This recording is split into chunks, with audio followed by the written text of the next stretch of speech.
Es momento del análisis y comentario. Informativo Forever FM. Muy buenos días, estamos en Radio Forever 92.5 hoy día martes 22 de febrero del 2011. Son las 7 de la mañana y 37 minutos. En este informativo siempre hemos intentado, hemos querido, dentro de la línea de pensamiento, distinguirnos de alguna manera por la manera o la forma en que analizamos las noticias y sobre todo haciéndolo con la investigación necesaria para darle el contexto a cada una de las notas. Y en los últimos días hemos notado además una serie de coincidencias y que a la larga hemos terminado diciendo que el pueblo debe prepararse, que el pueblo debe ser mejor educado. Es cierto. Pero también ha habido una discusión permanente de dónde nace la iniciativa para que el pueblo se eduque. Y por allí también hemos dicho que a los políticos, yo lo digo como que no les interesara que el pueblo se eduque. Pero algunos manifiestan directamente, de acuerdo a las experiencias, que a los políticos no les interesa que el pueblo se eduque. Que a los políticos, sobre todo a quienes tienen orientaciones mesiánicas, populistas, como que les interesaría que el pueblo siga votando por emoción, no por razón. Yo en lo personal, y aquí en este informativo, siempre intentamos rechazar esas aseveraciones. Nos negamos realmente a creer que Ecuador todavía se conduce por emotividad, por el caudillismo, que puede ser en un determinado porcentaje de la población. Acá hemos establecido lastimosamente que las consultas populares no se vota por la pregunta, que las consultas populares lastimosamente aquí en el Ecuador se han votado por quien pregunta, lo que demuestra que prima el sentimiento, la animadversión en contra de el presidente de turno que ha convocado a las consultas. Bien, esto me ha llevado un poco a resumir solo los temas más destacables de estos días, pero para plantear un tema para discutir. ¿Cuándo se aprende a gobernar? Porque si se debe tomar decisiones en la política pura para el beneficio de todos o de la mayoría de los ecuatorianos, preocupados también por los beneficios que deben recibir las minorías. Es decir, hay que tomar decisiones sabias, inteligentes. También el gobernante no debe de hacerlo en función de animadversión o de simpatía con algún sector. Debe también gobernar con la razón. Esto es importante para que la democracia, de la cual siempre hablamos acá en este informativo, sea la línea de conducta de todos los ecuatorianos para que este país salga adelante. Pero también hemos dicho que no se puede salir del subdesarrollo en un país como el nuestro, rico por naturaleza, pero habitado por ecuatorianos pobres, que es una de las conclusiones que tenemos, y que hay que luchar por el desarrollo. ¿Cómo salir si no razonamos? Si no dialogamos, si no discutimos con altura cada uno de los temas, sino que nos dejamos llevar por los sentimientos, ya sea a favor o en contra, inclusive de quien propone alguna solución. Hablamos también y hemos hablado de la gobernabilidad, que es esa relación entre el bien común dividido para las expectativas o las promesas electorales. Y que cuando el beneficio o el bien común o el bien individual inclusive no está acorde con lo que se espera, con lo que se considera equitativo y justo, es obvio que la gobernabilidad es relativa o no existe. Y siempre vamos a lo mismo, que el pueblo tiene que ser educado, pero los políticos tienen también que ser educados. ¿Y en función de qué? De aquello que realmente conduzca a que el bien común se haga común, que se haga para todos. Pero ¿cómo estar seguro de que quienes gobiernan aprendieron a gobernar antes de ser elegidos? Porque si aprenden a gobernar durante su ejercicio, podrá pasar 8 años, si es que se reelige, por ejemplo, a un presidente de la República con la actual Constitución. Ya veremos el futuro, qué pasa, ¿verdad?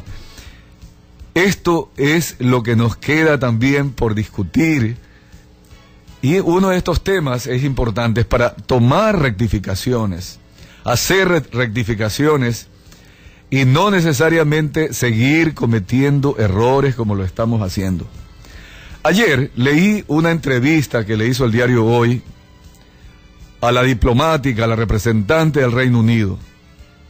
Hoy día tenemos un problema serio en el Ecuador. Ya no tenemos ATPDA con los Estados Unidos. Y con Europa estaríamos a punto, en definitiva, de quedarnos sin negociación cuando ya Perú y Colombia cada vez ven más cercanos los días en que firmarán el Tratado de Libre Comercio con ese gran continente. Perú lo tiene ya firmado, el Tratado de Libre Comercio con Estados Unidos, y Colombia está empujando para ya hacerlo dentro de pocos días, semanas o meses, pero no pasará, según las estimaciones de los políticos colombianos, mes de junio del año 2011. Y Ecuador ya perdió las preferencias que unilateralmente Estados Unidos nos concedía a los productos ecuatorianos. Y va a pasar lastimosamente y con mucho dolor para aquellos que conocemos cómo se desarrollan las organizaciones, con facturación, con venta. No puede haber de otra forma la aspiración de Ecuador a crecer sin pensar en un mercado global. El actual gobierno ha dicho que quiere tratado de libre comercio, pero con desarrollo, es decir, con la parte humana, lo cual es real, es justo, es necesario. Pero hay otras maneras de llegar al desarrollo humano, a través precisamente de la generación de empleo. ¿Qué es peor?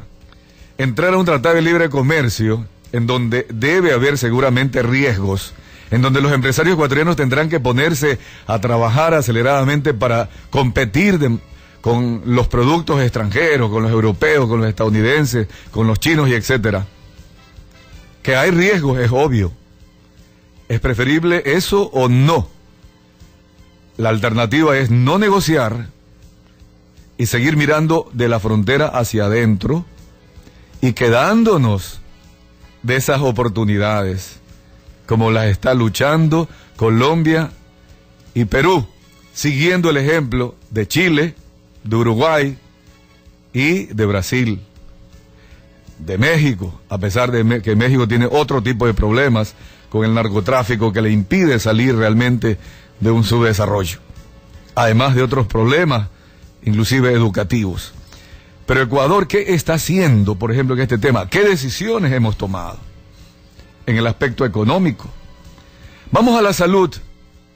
Ayer, de alguna manera satisfactoria, nos enteramos que el Colegio de Médicos del Guayas conformó una comisión de especialistas de neonatología y medicina legal para investigar la muerte de los 10 recién nacidos en el Hospital de Niños Francisco y Casa Bustamante de Guayaquil.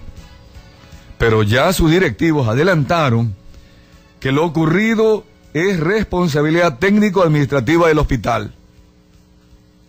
Esperemos que las investigaciones científicas, como ofrecen el Colegio de Médicos del Guayas, nos diga la verdad y que corrobore lo que ya están anticipando representantes de este gremio.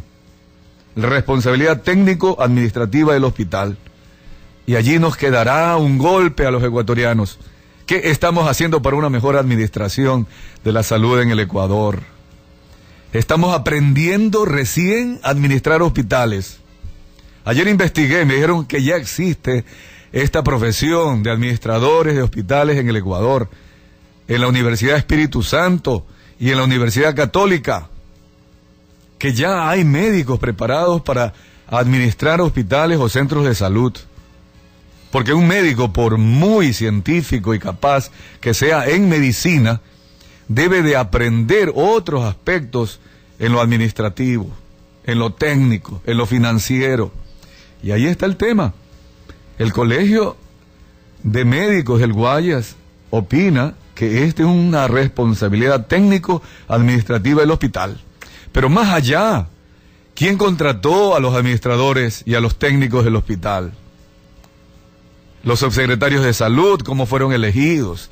El ministro de salud y el mismo presidente de la República, que no necesariamente debe saber de salud, así como lo dijo hace poco, que él no sabía de seguridad. Pero ¿a quién nombra para que lo represente como ministro en esa parte, en esa cartera de gobierno, de salud en este caso, de seguridad cuando tratábamos el tema de seguridad, decisiones políticas, saber gobernar? La pregunta sigue vigente. ¿Cuándo deben los políticos aprender a gobernar? Es obvio, antes y no durante el ejercicio. Y la consulta popular, qué coincidencia. Ayer también el diario Hoy publicó una entrevista al doctor Alexis Mera, que desconoce prácticamente la pureza de la Corte Constitucional. Textualmente está publicado en el diario Hoy, dice: lo de la Corte Constitucional fue un nombramiento espurio y corrupto que vino de la Constitución anterior. Cuando el gobierno actual y los asambleístas de Alianza País de Montecristi ratificaron a los actuales vocales de la Corte Constitucional, que fueron elegidos anteriormente por los políticos en el Congreso Nacional, ahora el doctor Alexis Mera los denuncia como nombrados de manera espuria y en base a la corrupción. E inclusive, luego agrega en otra de las respuestas a la entrevista que el diario Hoy publicó ayer, que gobernar es rectificar, es decir, que se van a hacer cambios en la Constitución apenas a los 2 años y pocos meses, cuando tomaron las decisiones en la redacción de la actual Constitución en Montecristi, el año 2008, 2007-2008. Entonces, no sabían legislar, no sabían redactar una Constitución. Dice el doctor Alexis Mera, bueno, se está cambiando 10 artículos de 444. Pero bueno, esos 10 artículos son parte de una Constitución que se decía que era perfecta. Finalmente, Fernando Vega, el día de hoy también, en el diario Hoy, responde, porque el diario Hoy se ha dedicado en estos últimos días a profundizar el debate de la consulta popular. Y dice Fernando Vega, el sacerdote católico, que fue miembro de Alianza País y trabajó en Montecristi, dice que la Corte Constitucional nació y sigue prostituida. Esto es lo que nos toca a los ecuatorianos, expectar o de alguna manera enterarnos. Y no se decía que la Corte Constitucional era lo ideal que teníamos para que pueda interpretar la Constitución. Y los mismos asambleístas de Alianza País, bien, en la práctica no aprendieron entonces a elegir a vocales imparciales para la Corte Constitucional. Y en eso es que nos basamos para preguntarle a usted, amigo y amiga que me escucha, ¿cuándo debemos aprender a gobernar los ecuatorianos?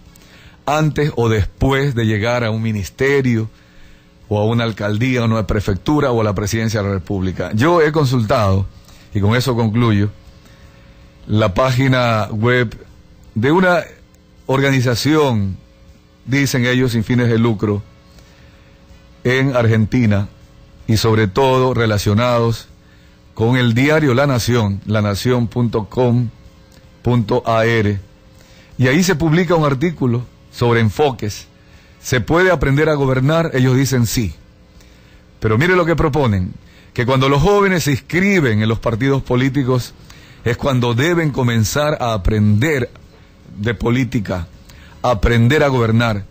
Y por eso que remarcamos, y con eso concluyo el día de hoy, debemos rescatar a los partidos políticos. Los partidos políticos son las escuelas de la política. Y en Ecuador están haciendo falta los partidos políticos. Cuando nosotros discutíamos el tema de la Constitución de 1998, que no se había aplicado, no se le aplicó fue porque los partidos políticos lo impidieron. Los dueños de los partidos políticos, o los jerarcas, o los dirigentes, las cúpulas, los burós políticos, impidieron que los ecuatorianos pudiéramos contar con partidos políticos sólidos. Hoy tenemos a un partido político gobernante, Alianza País. Algunos todavía siguen confundidos. Creen que el partido de gobierno es el que gobierna, o el buró político del partido de gobierno es el que gobierna. No, hay que separar al gobernante administrando el Estado y al partido político en su actividad política, porque las decisiones deben ser tomadas por un estadista o por los estadistas. Ahí hay mucho de profundidad. En Ecuador todavía estamos volviendo a comenzar en esto que se llamaría escuela de la política. En este informativo hemos intentado hacerlo. Hay otros medios todavía más efectivos y ojalá que los partidos políticos en el futuro sean refundados, pero que comiencen a educar a la ciudadanía. Si alguien se afilia a un partido político, que lo haga a sabiendas de qué ideología va a seguir. El mismo doctor Alexis Mera, en la entrevista del día de ayer del diario Hoy, en la práctica deja entrever que Alianza País no es otra cosa, sino la unión de buenas voluntades. Cuando a él se le pregunta por qué se incorporó o se embarcó al tema de Alianza País más tarde, que lo que hizo Alberto Acosta, Betty Amores, él dice que él no era vago, que mientras estaba creando este partido político, él estaba trabajando 14 horas porque tenía que vivir. Bueno, en la práctica, ¿qué nos demuestra esta respuesta? Que Alianza País se unió de buenas voluntades. Algunas de ellas ya no están en el movimiento o en el partido Alianza País.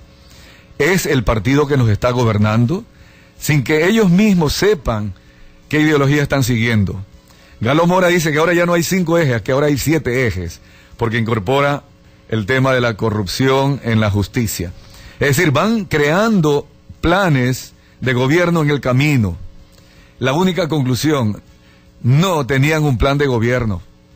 Y el doctor Alexis Mera, si se embarcó después al proyecto político, con esas respuestas nos está demostrando que van haciendo gobierno o gobernando, aprendiendo a gobernar de alguna manera en el camino. Algo realmente duro, que yo creo que ya es hora que el partido de gobierno y el presidente se sienten realmente a pulir. ¿Son de izquierda o de derecha? Los de izquierda dicen que el actual gobierno es de derecha. Los señores gobernantes dicen que los de izquierda son infantiles.